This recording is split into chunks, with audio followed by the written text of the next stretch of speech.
We've come to the final part of our mindfulness training.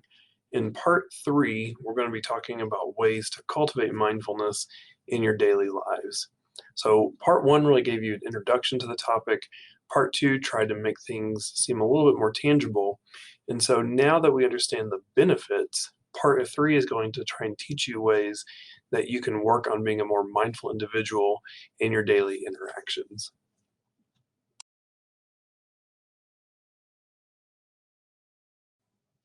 So now that you see the importance of mindfulness, we really want to talk about how do we cultivate it. So on this slide and the next, I put together a list of different mindful activities, but I really encourage you to continue to find other mindful activities beyond the things that are on this list. Google is a great place where you go to type in mindful activities.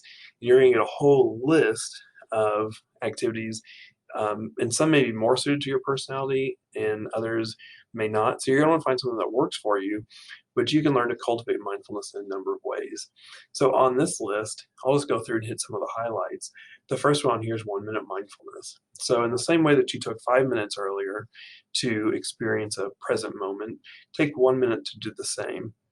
When you're starting mindfulness, it's easier to focus on physical aspects of your environment as opposed to those intrusive emotions and thoughts. So if you just want to practice cultivating a little bit of mindfulness, take 1 minute and just experience your environment more fully, right? Experience different sounds, different textures, and just place yourself in a point in time. The 10 count is a really good mindful activity. Sounds simple, sometimes difficult to perform.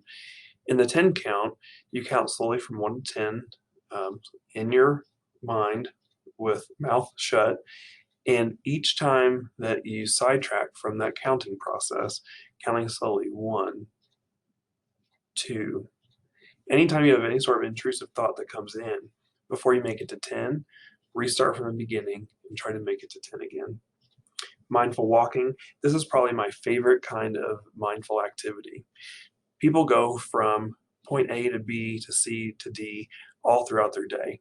It almost feels like that you're on a train track and you're going from all these different places, and that you're just a passenger during your travels, right? Maybe on this maybe on this journey from maybe your philosophy class to your English class to your math class, you're talking to mom and dad on the phone, maybe you're texting your friends, maybe you're looking at Facebook, whatever that thing is, you are you're being lost in the those happenings that aren't really that impactful in that moment for you, right? It's more of a distraction than something that can provide you a better experience. And so what you need to remember is that as you're walking, you're not a passenger, but you're the conductor. You are responsible for every step that you take, and every step that you take is a decision that you've made that you are in direct control of. So the next time you're going from one of your classes to another, put the phone away and only focus on the physical sensations of your surrounding. Don't worry about the class that you're going to, the test you just left, but only focus on your present reality and the physical sensations that you're experiencing on that walk. At the bottom of the list, you see some different forms of meditation, some of which you may be more familiar with through media and those kinds of things. The last two I want to talk about here, one is mindful consumption. I don't know about you, but if I'm eating a snack, I could pretty much consume the whole thing without stopping to think about it. Mindful consumption encourages you to eat with intention, noticing textures and flavors, and really focusing on what is being consumed in that moment.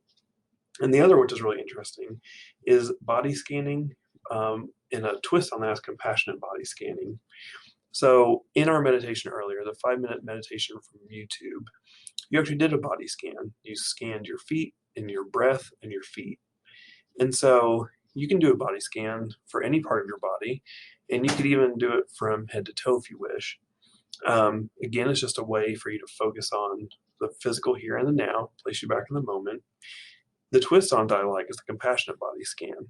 So when you get to those parts of your body, after you have experienced the physical sensation, provide that body part with compassion, which sounds really silly, but it's actually a really awesome exercise. So next time, if you're thinking about your feet, then offer your feet compassion. Thank you for carrying me throughout the day. Thank you for carrying my weight. Thank you for providing me with mobility. You do that through your whole body, and next thing you know, if you were worried about one or two little things throughout the day, you've now said maybe 40, 50 nice things about yourself just by being you. So the body scan is a great and easy way to cultivate mindfulness. One additional comment that I have is regarding guided meditation. When you're starting down your mindfulness journey where you're looking to find ways to be a more mindful individual, sometimes it's a little bit easier to be told and directed as opposed to always having to look internally for motivation and opportunities. And so, in the same way that we started this presentation in part one with a 5 minute guided meditation, I really encourage you to look more into guided meditations as being a good starting point to help you understand the benefits of mindfulness. We live in this awesome day and age where we have access to YouTube and Google. And the cool thing about guided meditations is they have meditations for really any sort of topic area that you'd be interested in. So if you're interested in decreasing stress, increasing sleep quality, even if you were dealing with a heavy topic like grief, there are guided meditations out there for all of those different areas. So I really encourage you to look more into guided meditation as another intro to mindfulness.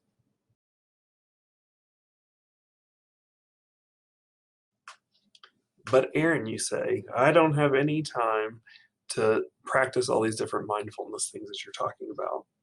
Well, I put together a couple items that you can practice mindfulness in less than a minute. So if you don't want to do mindful consumption through a whole meal, that's fine. Do two mindful bites. Even eating one little chip or one like uh, snack chocolate bar, just taking two mindful bites is probably more mindful regarding your eating habits in those 30 seconds that it's going to take you than maybe you've ever been mindful in the past year regarding your food. The feeling of one breath. Nice thing about mindfulness, and the reason that you hear the breath brought up a lot, is that it's always with you. So if you don't have any other cues to make you be mindful, just take a breath and feel how your chest, your stomach rise.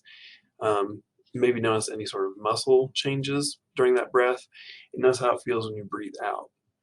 So being mindful can be as simple as one breath. Look out your window, right? The world exists around you. It exists outside of your dorm as well. So, just take a moment, take a step back from your books and your studying, and just appreciate the environment that you're in. Notice how the air feels. So, even something as simple as noticing if there's a breeze from the air conditioner, a breeze coming through a hallway, a breeze outside, just notice how that air moves across your body.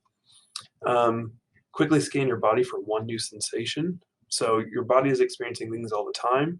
Our mind shuts most of those experiences down to help keep us focused. So tune into one of those things that maybe we have turned off temporarily, or pick any activity and do it with an intention. Intention is the key word when it comes to mindfulness. If you do literally anything with more intention than what you have been previously, then you are practicing mindfulness by being intentional in that effort.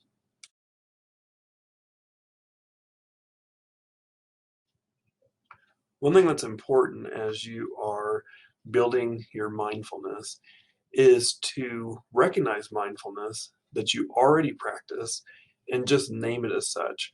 Because just like any habit, the more you do something, the more it's reinforced. And so you're already being mindful in a bunch of different ways, and you may just not realize it. So take a look at the list on this slide and think about maybe other ways that you've been mindful. right? Think about individuals who tan on the beach, showering after an exhausting day, individuals who pray, individuals who work out. Okay, in all these activities, um, you're experiencing something in the here and the now. You notice the tanning on the beach, you're feeling the heat from the sun, texture of the sand, sound of the waves. Showering, you're noticing the water temperature, your muscles, the pressure. Okay, the working out, you feel tense while you're working out. You feel that relaxation pass over you when you stop. What's interesting is these are the kinds of moments where people feel the best, and it's not because they are um, doing anything special other than the fact that they are putting themselves into a present moment and they're shutting off some of that background noise from things of the past that you can't control, and they aren't worrying about things in the future that are outside of their current immediate control. So the next time that you do something that's mindful, make sure that you tell yourself that that was a mindful activity and continue to build that idea in your mind the more and more uh, often that you are a mindful individual.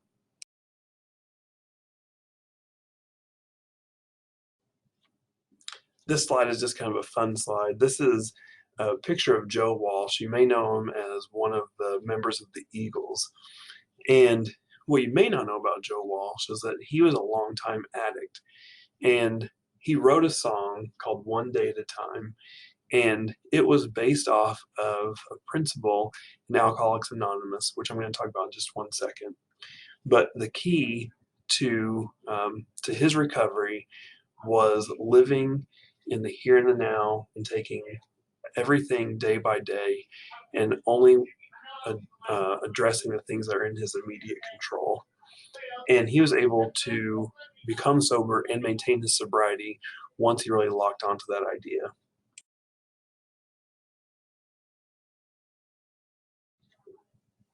And this saying is directly tied to what I was talking about with Joe Walsh. This is called the Serenity Prayer. It's called a prayer, but really could be more of a mantra, it could be completely secular. But within the Serenity Prayer, they say, "Grant me the serenity to accept the things I cannot change, courage to change the things that I can, and the wisdom to know the difference.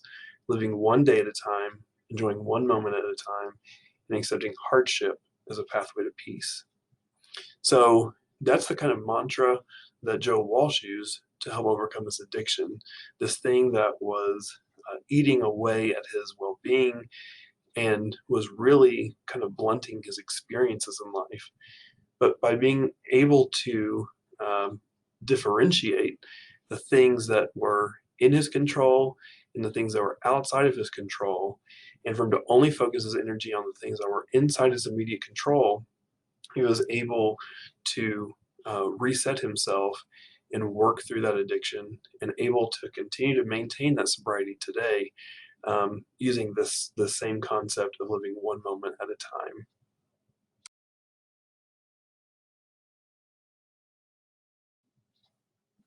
Lastly, I told you we were going to end this presentation with a call to action.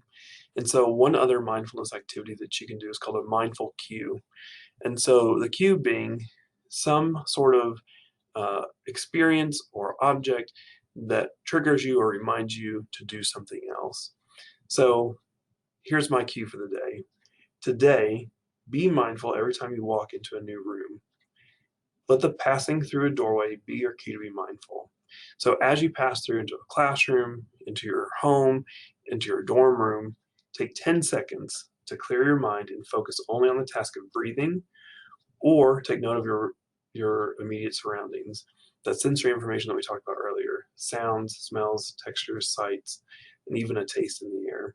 By focusing on just those moments, you're going to immediately have that benefit of mindfulness. It's an easy concept, one that will help get you in the habit of daily mindful practice.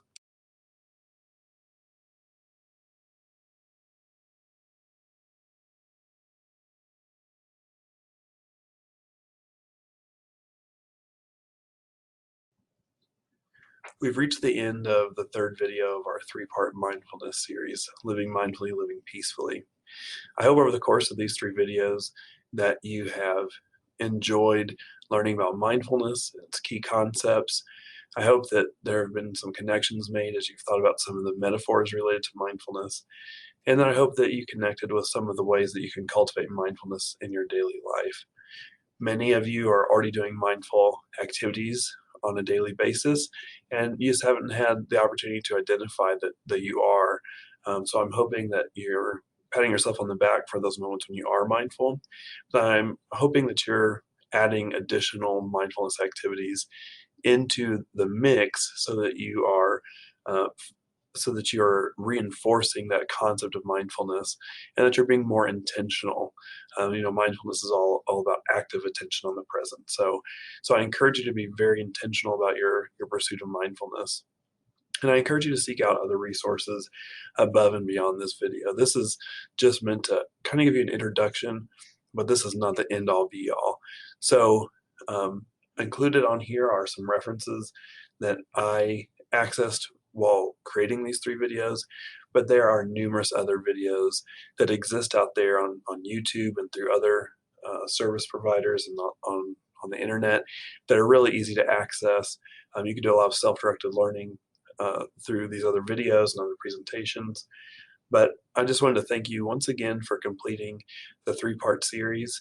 And I just encourage you to keep that pursuit going forward within your own mindfulness practice. Thank you again for your views, and I congratulate you on sticking it out through these videos.